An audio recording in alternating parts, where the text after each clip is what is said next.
Hey guys, I'm going to show you how to fix this problem on your Windows 11 system. In the first step, simply right click on taskbar and select task manager. On this window we need to find out task manager. So here it is, simply select it. You can right click on it and select end task.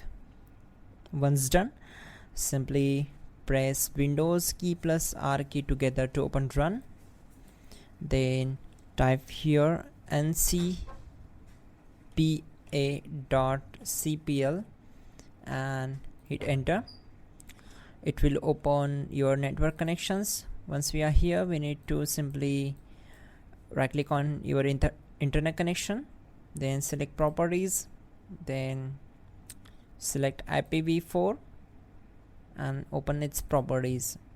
Once we are here, we are going to use this option, use the following DNS server addresses. So check this option and enter here 8.8.8.8, then press tab and then enter 8.8.4.4.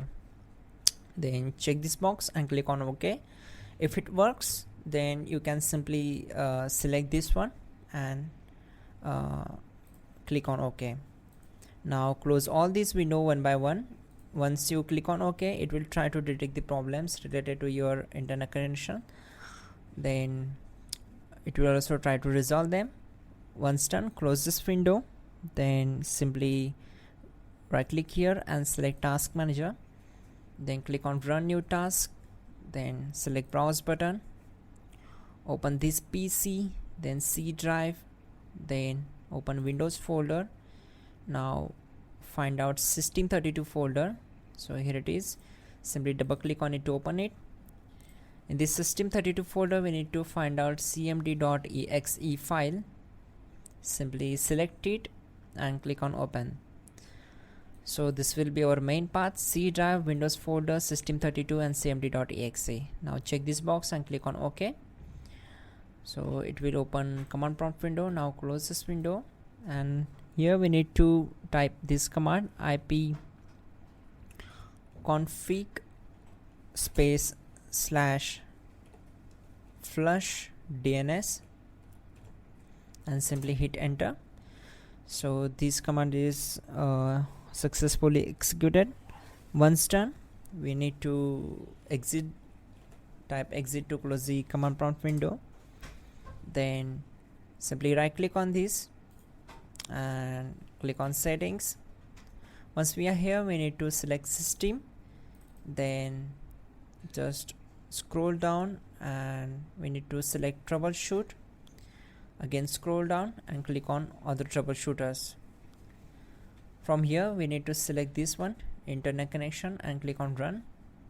It will try to detect the problem and just close this window.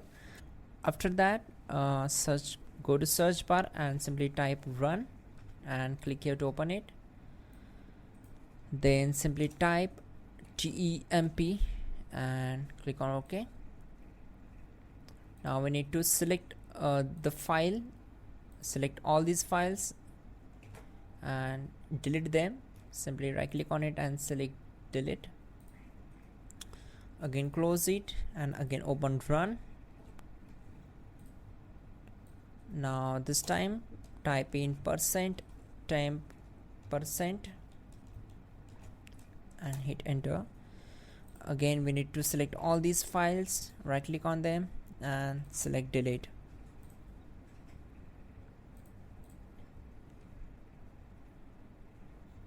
Once done, we need to close this window and simply restart your system. Your problem will be solved. That's it guys, you're good to go.